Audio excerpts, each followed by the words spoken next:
एक आया था, हमने कई बार बताया सत्संग में, तो गाड़ी से आया, वहां जूते पहन के नहीं जाया जाता था। हम बैठे थे, सैनपुर में था, तो हमने कहा कि भाई ये मोटरसाइकिल रोक, जूते पहन के क्यों आ रहा है? तो हमारी तरफ ऐसे देखा जैसे कोई मुर्गे को देखता है हलाल करने के लिए। और 8-10 लोग बैठे थे, और वो कई कत्ल किए हुए था, और वो गया, जूते उतार दिए और गया, फिर आया, जूता पहना और वही गाड़ी से। हम कहा या गाड़ी स्टार्ट नहीं होगी, बाहर होगी। गाड़ी स्टार्ट ही नहीं हुई, उसको घसीट के ले जाना पड़ा। भगवान वचन पूरा करते ना। अब वो जो गांव के लोग बैठे थे वो घबरा गए, उन्होंने कहा महाराज आपने बहुत गड़बड़ किया, इसका कोई बिगाड़ नहीं सकता। गंगा किनारे की बात थी, आप यहाँ 2-4 संत रहते हो, ये कितने आदमियों को काट डाला है, बोले यहाँ का बादशाह है और आपने बहुत गलत जगह। तो हम मन में तो सोचा कि गलत जगह इसने पंगा ले लिया है। सुबह हम गंगा स्नान करके अशोक वृक्ष के नीचे, उस समय भी जटाएं थी, और शांत पद्मासन में बैठे थे कि वैसे देखा तो वही था। एक बार मन में ऐसा लगा कि यार अच्छा विघ्न उपस्थित हुआ। वो नजदीक आया, बोले ए बाबा जी। हाँ भाई, पिस्तौल निकाली ऐसे, उसने ऐसे, इसको जानते हो? उसने चाकू निकाली, इतनी बड़ी चमचमाती सामने रखी, बोले इसको जानते हो?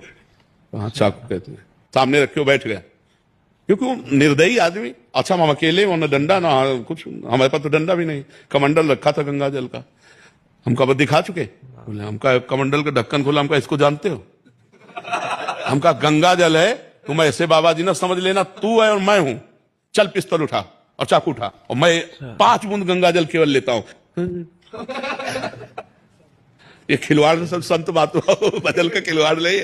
हम लोग ऐसे रहते हैं, लेकिन अगर अपने पे आ जाए तो सामने वाला टिक नहीं सकता। गांव देहात में महाराज जी क्या है कि छोटे छोटे देवी जी के मंदिर हैं, और गांव में किसी के घर में बच्चा हो रहा है या शादी हो रही है, तो महाराज जी बकरा लेके और फिर उसका वो करते हैं, बलि देते हैं। फिर महाराज जी फिर पूरे गांव वाले आते हैं, फिर पूरा मांस वो करते हैं। मंदिर भी जा रहे हैं महाराज जी, देवी की आराधना भी कर रहे हैं। ये सब भोजन, ये आसुरी वृत्ति है, इससे भगवत प्रसन्नता नहीं होती। हम सबको बताना चाहते हैं, जगदम्बा को जगत जननी कहते हो तो बकरे की भी मां है। मां अपने पुत्र की बलि से प्रसन्न कैसे हो सकती है?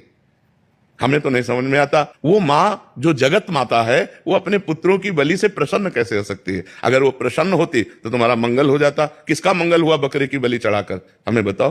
देवी अप्रसन्न हो जाएंगी अगर नहीं किया ऐसा, तो महाराज जी ये भी माने। अगर वो अपने स्वरूप पे आ जाए तो सबको चाट जाए उनको। वो तो महाकाली है, महाकाल स्वरूप भी है, तो वो दुष्टों का संहार करने के लिए रूप माता जी ने धारण किया। इन बकरी बकरों का थोड़ी संहार करने से माता जी प्रसन्न हो जाती है। ये तो मूर्खता है, कोरी मूर्खता है। कभी माता जी प्रसन्न नहीं होती। माता जी तो तब प्रसन्न होंगी जब सब पर दया करने लगो, सबको सुख पहुंचाओ, नाम जप करो, अच्छे आचरण करो, तो जगदम्बा प्रसन्न हो जाए।